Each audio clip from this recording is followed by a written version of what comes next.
त्रिपुर सुंदरी पुरणपोळी तयार आहे. सोबतीला आहे साजूक तूप. मी आता पहिला घास घेणार आहे. तुम्हाला असं वाटेल की मी थोडा थांबेन, तुम्हाला विचारीन. तर पुरणाची पोळी मला एवढी आवडते की मी वा अप्रतिम, फारच सुंदर. खवईगिरीचा नवीन प्रवास आपण सुरू केलेला आहे आणि त्या प्रवासातला हा पहिला एपिसोड आहे. त्याची सुरुवात इतकी सुंदर, इतकी चविष्ट आणि इतकी गोड झाली आणि ती पूर्वाताई बडे यांच्यामुळे, बरोबर. कारण आपण केली त्रिपुर सुंदरी पुरणपोळी आणि त्याच्याबरोबर साजूक तूप. कमाल. चला पुढचा पदार्थ काय आता आपला? ज्वारी आणि वांग्याची पानगी. ज्वारी आणि वांग्याची पानगी. लागणारं साहित्य काय ते पटकन घेऊन या. त्रिपुर सुंदरी पुरणपोळी या छान गोड पदार्थानंतर आता पुढचा खमंग दिसतोय. तुम्हाला कोणी शिकवला हा पदार्थ? माझ्या मूळ गावी जांबोटीला माझ्या काकूने एकदा केला होता. कुठे आहे जांबोटी? बेळगाव जवळ आहे. कर्नाटकात की हो? असं आहे. तिकडनं तुम्ही शिकलाय सा? चांगलंय बघा. आणि नॉर्मली पानगी आपण तांदळाच्या पिठाचे करतो, हे ज्वारीच्या पिठाचे आहेत.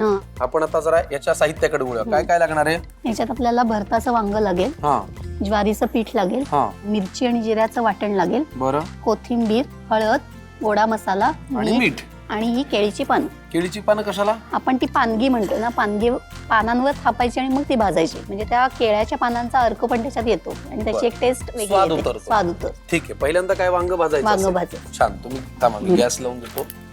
मला हे सांगा, वांग्याला तेल लावायचंय? हो.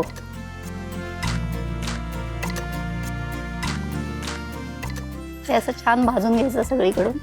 तुम्हाला असं कधी वाटलं नाही की आपण आता हे घरगुती खाद्य व्यवसाय करतो तर एखादं हॉटेल असावं? हो, ते माझं स्वप्न आहे की महाराष्ट्रातल्या ज्या पारंपरिक रेसिपीज आहेत, ज्या आता हॉटेलमध्ये किंवा कुठंच मिळत नाहीत, पोळी भाजी केंद्रामध्ये सुद्धा मिळत नाहीत, पण त्या लोकांना खाव्याशा वाटतात, तर तसं काहीतरी आपण एक छोटं युनिट सुरू करावं असं माझं स्वप्न आहे. सुरू करावं? आता मी राहते ठाण्यात, त्याच्यामुळे ठाण्यातच सुरू करायला. ठीक आहे, छान. तुमचं हे स्वप्न लवकर पूर्ण व्हावं अशी मी देवाला प्रार्थना करतो.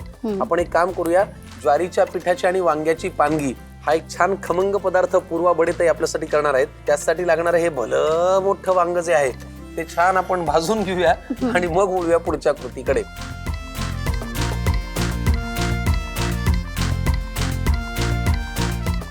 वा, वांग्याची आणि ज्वारीच्या पिठाची पानगी करण्यासाठी वांग आपण भाजून घेतलं आणि त्याची सालं काढून घेतलेली आहेत. पुढे काय करायचं पूर्वाताई? आता याचा आपण गर काढायचा आहे. बरं. आणि हे बाकी सगळं मिश्रण मिक्स करून घ्यायचं. बर. किती लागणार आहे पीठ? घाला सगळं. आता हा जो वांग्याचा हे आहे गर असा स्मॅश करून घ्यायचा. आता हा गर याच्यात घालून घ्यायचा. वा. आता त्याच्यात मिरचीचं वाटण, मिरची आणि जिऱ्याचं, जे जसं ज्याला तिखट आवडत असेल त्याप्रमाणे घालायचं. थोडी हळद, थोडा गोडा मसाला, बस, थोडं मीठ बघा, आणि कोथिंबीर. काय वेगवेगळी भाजी, वेगवेगळी भाकरी, वेगवेगळं भरीत असं सगळं करण्यापेक्षा ही वन डिश मील आणि पोषणयुक्त. हो. आता हे झालं की भाजून घ्यायचं. हो. तोपर्यंत मी गॅस लावून घेतो. त्याच्यात पाणी घालायची गरज नाही. त्या वांग्याच्या ओलसरपणामध्ये ते भिजून जातं. थोडस तेल द्या मला, थोडस, बस, पुरे. आता असं छान आपलं मळून झालंय. आणि केळीच्या पानावर थापायचं का? याला थोडस तेल लावून घेऊया. साधारण मला प्रेक्षकांना दाखवायला आवडेल, वांग्याची आणि ज्वारीच्या पिठाची जी पानगी आहेत त्याचं मिश्रण एवढं घट्ट झालेलं आहे, म्हणजे आपण एरवी भाकरी करताना किंवा पोळी करताना जशी कणिक मळतो तशा पद्धतीचं हे घट्ट आहे आणि वेगळं वरून पाणी वापरलेलं नाहीये. भाजलेल्या वांग्याच्या ओलाव्यातच हे पीठ मिक्स झालेलं आहे, हो की नाही? आणि आता आपण केळीचं पान कट केलं, त्याला थोडस तेलाचं बोट लावलं, हो ना? त्याच्यावरती मिश्रण थापायचं का? थापा. तसं थोडं जर हे घट्ट वाटलं तर थोडा पाण्याचा हात घेऊन थापायचं. बरं, अजून एक याच्यामध्ये टिप आहे बरं का प्रेक्षकांसाठी. ह्या जर शिरा आपण अशा मोडून काढल्या ना केळीच्या पानाच्या, तर त्या पानगी जी आहेत ना त्या तुटत नाहीत. आणि याला थोडं असं म्हणजे थालीपीठासारखी थोडी भोकं पडली तरी चालतं. म्हणजे नंतर तेल सोडायला येतं. तेल नाही घालायचं तव्यावर? तव्यावर नाही, तेल नंतर घालायचं. पानं सुटून झाल्यानंतर ना मग बघा. मस्त.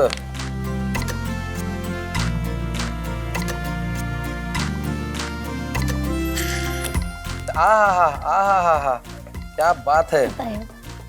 फार छान. आता केळीच्या पानाचा स्वाद पण त्याच्यात उतरतो.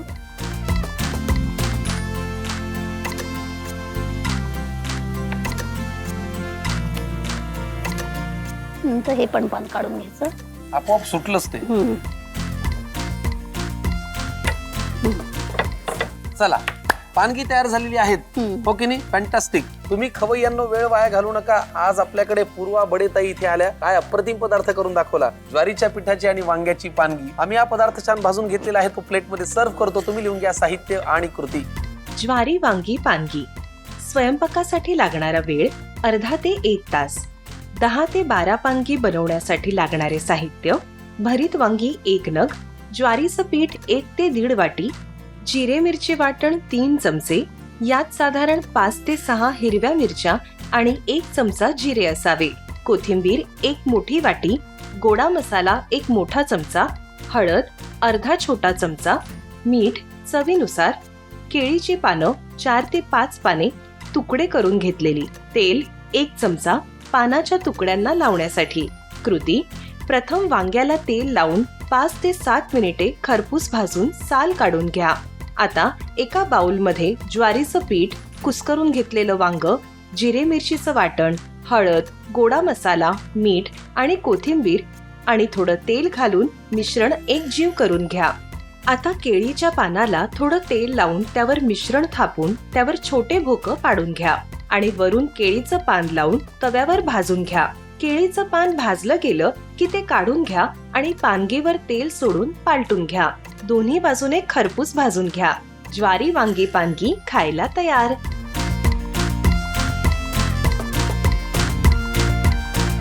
पानगी तयार आहे. कमाल पदार्थ दोन्ही तुम्ही केलेत आणि दोन्ही सुद्धा फार वेगवेगळ्या धाटणीचे होते. तुम्हाला कसं वाटलं इथे?